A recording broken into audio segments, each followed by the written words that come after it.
बोसोरसालिया जोबोबा दिनैनि बे गोथार हाबाफारियाव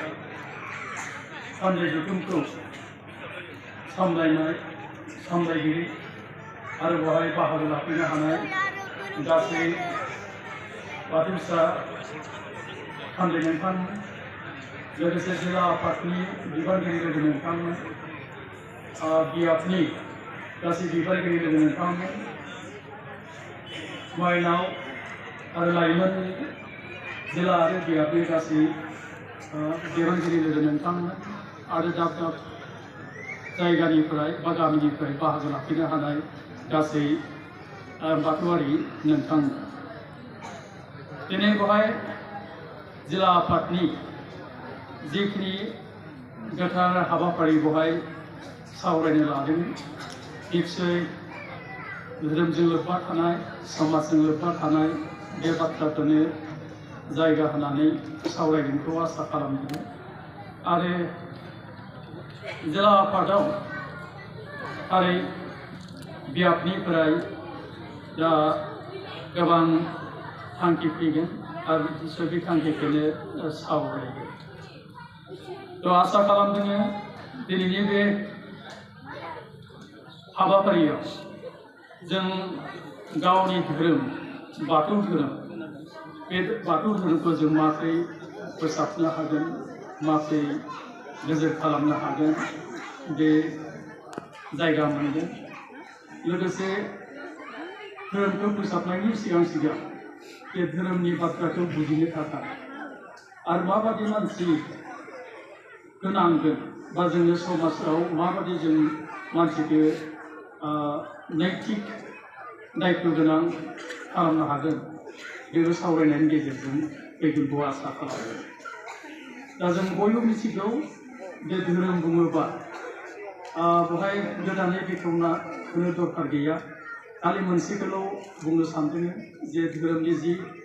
नोजोर आरो थांखि जिहेतु सुबुं आरो समाज बे धोरोमनि थांखि सुबुं आरो समाजब्ला दा जोङो सुबुंखौ माबोरै माबानो हागोन मोजां सामाजिक बा ससियेल खालामनो हागोन बे खोथाखौ बयबो नोजोर होनांगोन जुदि सुबुङा जुदि मोजां नङाबा सुबुङा जुदि आखल गोनां नङाबा जोङो समाजनि मोजां खामानि आसा खालामनो हाया धोरोमनिबो मोजां खामानि आसा खालामनो हाया दा बेनिखायनो धोरोमनि बे मोननै थांखिया सुबुं गैयाबा समाजनि जेबो ओंथि गैया गुबुन फारसेथिं समाज गैयाबा सुबुंनि बा व्यक्तिनि जेबो ओंथि गैया दा होमबा जोङो समाजखौ आवगायलांनो थाखाय धोरोमखौ मोजाङै फालिलांनो थाखाय गिबियावनो जों हाबाखौ मावग्रोनो नांगोन जोंनि बाथौसा बा सुबुंखौ जों माबोरै माबानो मोजां खालामनो दा धोरोमपालनिफ्राय जोङो जेरै दहाय नोंथांमोनहा बेवहाय एसे खोनासंनो मोनबोदों बा मोनबोदों जे सिजौआरिनि बाथ्रा ओंखारदों दा सिजौआरिनि जि उपादान बे उपादाननि जि गोरोबथाय बे गोरोबथायखौ जों नोजोर होनांगौ जायो सिजौआरि बा आध्यात्मिकनि उपादान आरो बिनि गोरोबथायखौ जों नोजोर होनांगौ जाहैदों दा बे उपादान होनोबा जों माखौ बुजिगोन दानिया जे जोङो ध्यान सरसा खालामनाय आरज बेनिफ्राय नैतिक गुन जौगानाय व्यक्ति बा सुबुङा जुदि नैतिक क्वालिटि गैया होनबा जेबो खामानि जाया बेनिखायनो जोंनि समाजनि दायित्वआ जाहैबाय जों ओरैबायदि मानसिखौ जों ओरैबायदि समाजनि सुबुंफोरखौ आवगायलांनो नांगोन जे जों मा हाबा मावोबा जे जोंनि समाजनि मानसिखौ जे जोङो नैतिक गियान होनो हायो धोरोमनि ध्यान धारणाखौ जों माबोरै होनो हायो बेखौ नाजानांगोन आरो फारसेथिं जोङो मा होनो जे आरजआव जिहेतु जोङो गावनि गोसो गोरबोखौ बाउसोमनानै जों इसोरनि खाथियाव गोरोबहैनो नाजायो बे गोरोबहैनो नाजानायाव जे जोंनि जिखिनि अन्तरनि बा गोसोनि श्रद्धा जोंनि बोराइ बाथौ बा इसोरनि खाथियाव जोंनि सिबिनाय बे सिबिनायखौ बावसोमनो नांगोन लोगोसे जिखिनि मिथिंगायारि उपादान मिथिंगायारि मौलिक उपादान जेरै मौलिक उपादान होनोबा जोङो जोंनि धोरोमनि रावाव बुंदोंमोन जे गुदि मुवा दा मिथिंगायारि मौलिक उपादान होनब्ला जों हा दै बार बेफोरनि बायदि मा थायो जे आध्यात्मिक हाबाफारि थायो आरो बे आध्यात्मिक हाबाफारिया जे मानसिनि फोथायनायजों गोरोबहैनांगोन मानसिनि फोथायनायजों गोरोबहैनांगोन आरो मानसिनि फोथायनायजों गोरोबहैयोबा जों मा मोननो हागोन जे बेवहाय जोङो जोंनि जिखिनि गुनागुन नांगौ बे गुनागुनखौ जे जों मोननो हाहैगोन आरो फारसेथिं जोङो मा होनो जे मानसिनि जिखिनि गोजोन नागिरनाय बे गोजोन नागिरनायाबो आरो गावनि जिउनि थांखि नागिरनायाबो बे आध्यात्मिक उपादाननि गोरोबथाय आरो मिथिंगायारि उपादाननि गोरोबथायनि गेजेरजों सरखारनि गेजेरजों जोङो मोननो हाहैगोन दा निश्चय दिनैनि बेवहाय धोरोमारि सावरायनायाव बा थांखि लाबोनायाव माखासे खोथाया बेरखाङो जे जों समाजखौ बबे बिथिंसिम लांनो आथिखालाव जोङो जदियावबा सरकारनि फारनिफ्राय जों मा मोनो जोङो जे फर्मेल एजुकेसन मोनो फर्मेल एजुकेसना मोनसे प्रेसक्राइब बिजाबखौ निर्दिष्ट समनि गेजेराव जों जिखिनि गियान अर्जिनो हायो बिनि मोनसे इभालुएसन जागोन आरो गुबुन फारसेथिं जों हल लं लाइफ जिखिनि एजुकेसन मोनो बे एजुकेसन मोननायजों बिभिन्न न'खर आरो मा होनो आबहावानि गेजेरजों गोबां जों सोलोंथाइ मोननो हायो देरनायसिम सेंग्रा जानायसिम बोराइ जानायसिमनिफ्राय नाथाय बे फर्मेल एजुकेसन आरो बे लं लाइफ प्रसेसनि जिखिनि एजुकेसन बा शिक्षा मोननाय बेवहाय एसे डिफारेन्स दङ डिफारेन्सआ बेनो जे जोङो समाजाव ओरैबायदि मानसि मोननो हायो जे गोबां मानसिया गिदिर गिदिर क्वालिफिकेसन लानानै थायो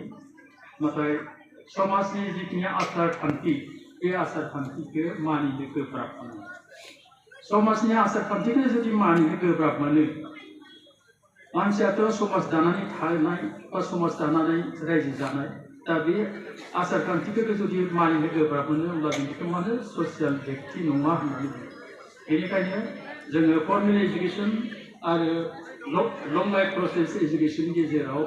प्रेक्टिकेल डिफारेन्सखौ माखासे मोननो हायो दा जोङो बाथौनि बेलायाव जोङो गोबां सोलोंथाइ धोरोमारि सोलोंथाइ जों मोननो हायो धोरोमारि सोलोंथाइ बुङोबा मा होनो जोङो बोसोनफोरा माखासे सुबुरुन होयो जाय सुबुरुना जोंनि थाखाय मोनसे शिक्षा जानानै थायो जेरै जोङो गोबां माबा मोनो बोसोन मोनो बे बोसोननि गेजेराव जोंहा दुलाराय बाथौ गौथुमा जोंनि जिखिनि बोसोन बे बोसोना जिहेतु जारिमिन मोनासयै समनिफ्रायनो खुगा सोलिबोदों माखासे लिरनाय महराव आगोलाव मोननो हायाखै आरो दा जिखिनि लिरनाय महराव दिन्थिदों बे लिरनाय महराव दिन्थिनायखौ जोङो मोननै बाहागोआव भाग खालामनो लादों बेनि गेजेराव बाथौ धोरोमनि बोसोन आरो मा होनो जोङो बोराइ बाथौनि बोसोन दा बे बेलायाव जोङो बोसोनखौ जों मा होननांगोन जे सोलोंथाइ धोरोमारि सोलोंथाइ होननानै बुंनो हायो जेरै जोङो खेराइ होनाय बेलायाव जों मा मोनो माखासे बिथाइ बा माखासे बोसोन मोनो जे सैमा गारि दाजा अमा गारि दाजा सैमा गारि जाब्ला सैमा हेंगानि दंलायो बे बाथ्राखौ जों खेराइयावबो मोनो आरो खेराइयाव ससे होफागोन जे दौदिनिया नोंसोर जे लामाथिं फैदों बे लामाथिं थांफिन आं नोंसोरजों थाङा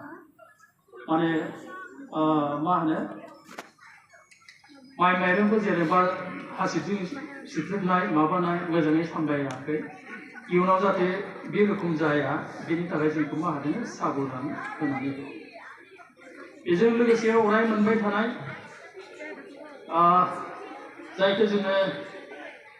समाजाव माखासे दायित्व थायो जाय दायित्वखौ जोङो मोजाङै बुजिनानै फालिलांनांगोन नाथाय बे मोजाङै बुजिनानै फालिलांनायनि गेजेराव माखासे जोंनि जिखिनि मोननांगौ माबा गियान बे मोननांगौ गियानाव जेरै सिजौआरिनि गियान मोननायाव जोंनो मा नांगौ जे जोंनि इन्द्रियफोरखौ दमन खालामनो हानाय मा नांगौ गोसो थानांगोन बा कन्ट्रल खालामनो हानाय गियाना थानांगोन दा बे हिसाबै जोंनो जेरै लावबा लावसोम खावबा खावसोम आदा गोसोम दैयाबो बारसोम दहायबो खोनानाय मोनदों आं दा बे बाथ्राया जे जोङो इन्द्रिय बा मैथाइ जोंनि गियानेन्द्र आरो कर्मेन्द्रियफोरखौ जुदि दमन खालामनो हायाबा लोगोसे जायखौ रिपु होननानै बुंदों बर'आव मोनसे कन्ट्रभार्सि जादों जों बांसिनानो मोनबा होनो आरो माखासे लिरगिरिफोरनियाव नुयो मोनद' होननानै बुङो बेखौबो बे काम क्रोध मोह होननाया बर'नि मुसुं रागा फासाव बेफोरबायदिया बे मैथाइ आरो जुदि जों रिपु बा जाबाखौ जुदि जों माबानो हाया कन्ट्रल खालामनो हाया होमबा जोंनि जिखिनि इसोरनिफ्राय मोननो हानाय गियान बे मोननांगौ गियाना जोंना मा जाहैगोन आवमा जाहैगोन माने जोंनि ध्यान धारणाया जों मा खालामनो हानाय नङा साक्सेस खालामनो हानाय नङा बे बेसादफोरखौ जुदि जों कन्ट्रल खालामनो हायाबा इमेलाव उदालगुरि जिल्लाखौ धोरोमफालनिफ्राय बोरै आवगायलांनो हायो निश्चय बे चर्चाया दा जागोन आरो बियाबाबो सिन्था खालाम